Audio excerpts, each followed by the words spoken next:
Реакція полонених, коли ви надаєте їм медичну допомогу. Ну, не що в першу чергу оцього всього. Мені тип каже, можете, пожалуйста, застрелити сразу і не питати. Вас никто не будет трогать, никто не будет пить.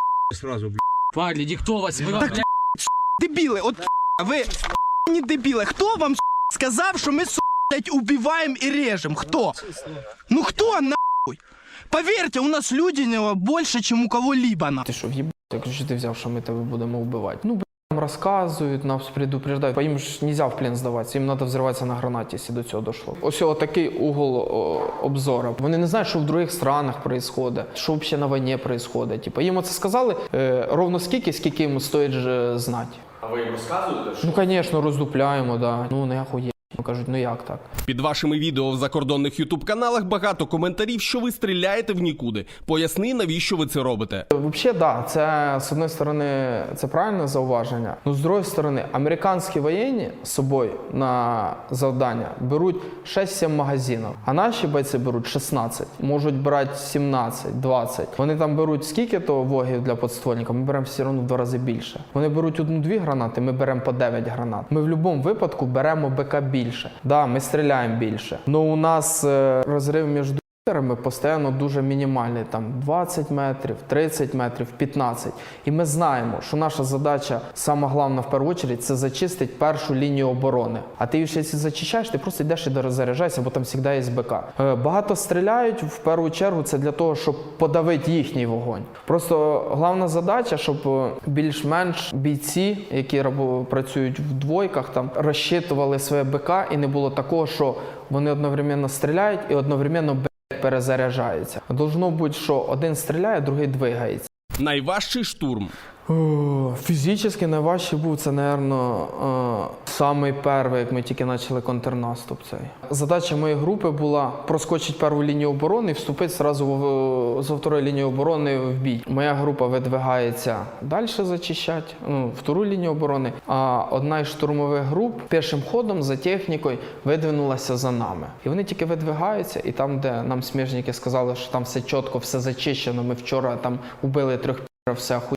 Вилазить просто 2 тіпа і їбав штурмову групу з висоти. І одразу 4300 з польовими. І за цього група тормознулася, відкатилась назад. Ми вже там прийняли бой, ми вже їбався, зачистили одні окопи, бліндаж, 4 зачистила вторі. І от ми получаємося по центру, і в нас просто все летить. Тури, 120, 82, РПГ з посадки летять. І ти просто розумієш, ну, ти в такій жопі, і ти не можеш нічого з цим зробити. Ми виходимо по зв'язі, щоб якась група почала підтягуватися, а вони не можуть, тому що їм треба ще зачистити оці позиції, які нам сміжники сказали, що там все чітко, не треба переживати. Поки пацани зачистили оце все, і десь буквально через годину тільки вони підкатилися до нас. Потім ми розділились по групам і почали просуватися. Штурм зайняв в общем счеті десь около 7 часов. Ми брали тоді кілометр 300 чи кілометр 600. Сложність цього штурму була велика ділянка по ширині і по длині, багато дуже окопів, бліндажів. Жара, і так як такого ще ніхто не робив на тому участку,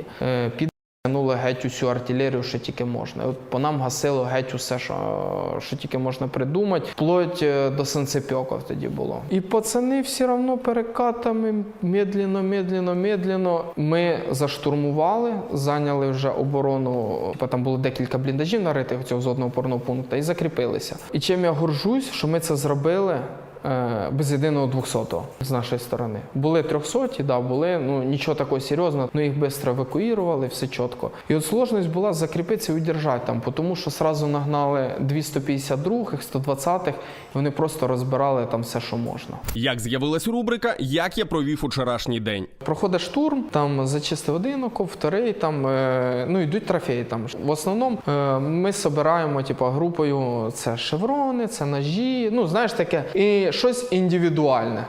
Ну що, і знову ранкова рубрика «Як я провів вчорашній день».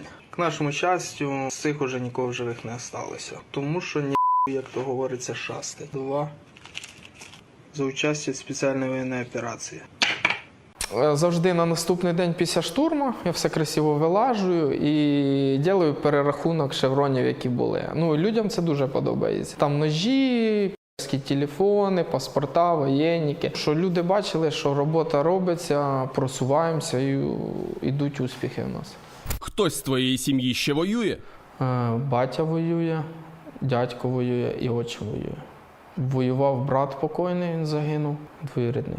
Рідний в Чехії, я йому сказав, що він не вздумав навіть сюди їхати. Ну, достатньо, я думаю, ті, хто воює зараз, і живе на гражданці. Після успішних штурмів хлопці входять в кураж і починають нехтувати безпекою?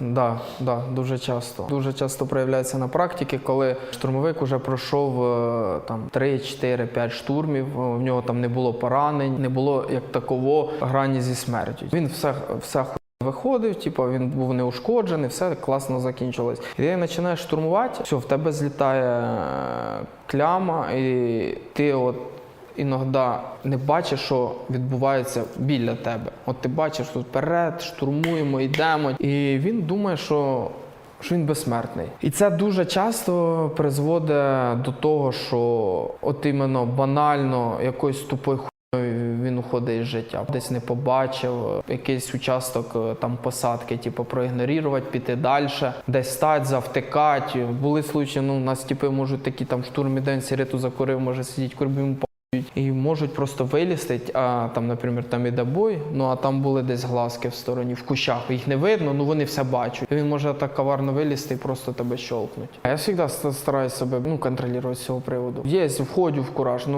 я потім десь, якщо ми вже там пройшли щось, там закріпились, я собі так спокійно, треба роздуплитися, що до чого. Я ніколи не розслаблявся. От я постійно, зараз должно щось бути. Зараз може отуда, я завжди там так крийте сектора, сильно не розслабляйтесь, один на глазках, пулемет туди. Я стараюсь бути постійно в бойовій готовності, щоб пацани були постійно в бойовій готовності, тому що якщо він прийде, то мало того, що він буде, наприклад, там 200-300, то, соответственно, можемо і ми бути. Найтоповіша техніка партнерів, на якій ви працювали? Дуже у них одноразові гранатомети, взагалі гранатомети. Кулемет мі для штурмів просто ідеально созданий. Просто ідеально. Маленький, компактний і з великою кількістю набоїв. Підствольники їхні теж шикарні. Те, що ми непосередньо, постійно використовуємо. Мені дуже подобається їхня М113, як техніка доставки піхоти до позицій. Во-первых, що в ній багато міста, в натурі багато міста. Там є зручний 12,7 кулемет, з охуєнно продуманим постачанням БК, що ти короб поставив, зарядив, стріляв, тобі не треба паритися, що збирати ленти, заряджати, ти просто короб викинув, слідуючий, перезаряджання короба займає 30 до 40 секунд. Це дуже швидко. М113 сама по собі дуже міцна. Її птурили, з РПГ по ній стріляли, підривалась на мінах, і екіпаж все одно виживав. Чому бійці, знаючи про великі ризики, йдуть у штурмовики? В будь-якій должності військовій є свій ризик. Десь його більше, десь його менше. Я, наприклад, вважаю, що танкістом бути багато ризикованіше. Це велика така мішень, і його можна заптурити. Він може наїхати на ТМ-ку. Це цель номер 1 у ворога для ліквідування. Це не піхота. Чого йдуть в піхоту? Піхота, я вважаю особисто, що це елементарне, через що ти повинен пройти як військовий. На піхоті держиться весь фронт. Без піхоти його не буде. Піхоти должно бути багато, тому що треба тримати позиції. Піхота повинна штурмувати. Як відомо, ті, хто в обороні, ті, хто штурмують, зрозуміло, що в них втрати більший ризик, ніж у тих самих, наприклад, мінометників. Хоча мінометники так само ризикують, тому що на кожен міномет є контрбатарея. Там 120, на нього буде 152 летить, який летить набагато точніше. Зараз така війна, що люба посада, вона дуже ризикова. Найстарший штурмовик, якого ти знаєш? Покойний друг плохой. Це саме найстарший, 45 років. Мужик був на деблокаді Маріуполя, на первій вертушці полетів, його снайпер зняв шию, він отсидів на Азовсталі, на останній вертушці улетів, яку ще в'їбали. Пролічився щось 28 днів з польовим шию, вернувся назад на службу, отримав поранення вогом в бік, йому з подствольника вог в бок залетів, у нього такий синяцюра був здоровий і осколки в ногу йшли. І він вернувся опять. І він всі штурми з нами проходив.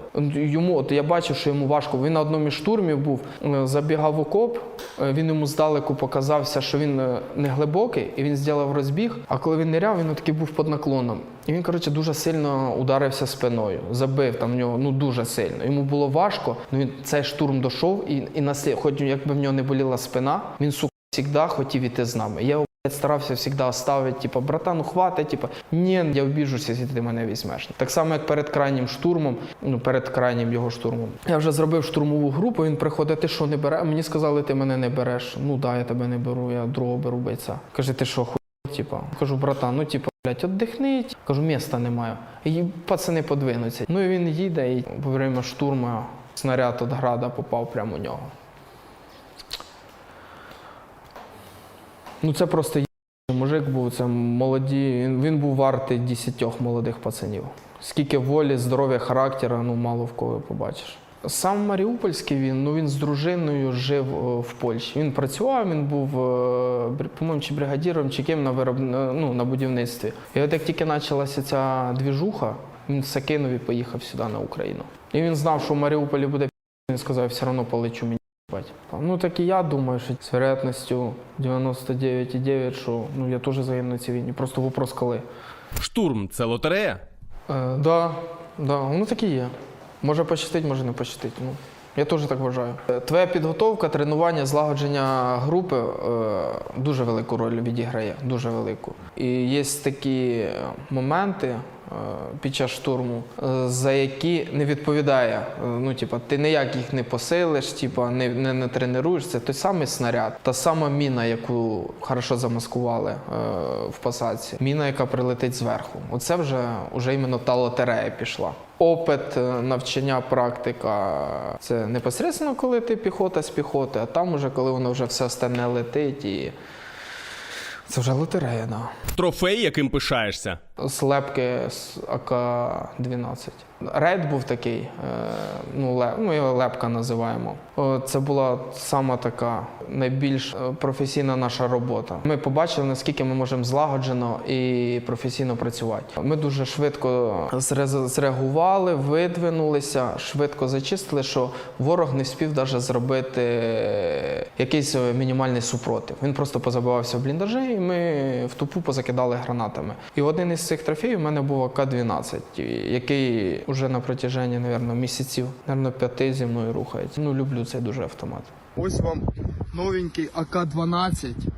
І як говорять мої товариші, будемо вбивати ворога їх же ж зброєю. Медаль з СВО є, жетони є їхні. Патчі, мабуть, штук 30, мабуть. Ножі, Мосінка є, да, 44-го року. Дуже крута. Точно і працює як часики. Там навіть механізм не затяганий. Видно, що вона була на консервації, зняли, там трошки з нею постріляли і вона стояла. Орки на Бахмуті безлімітні? Да, завозять ротами, батальйонами. Постійно поповнення йде.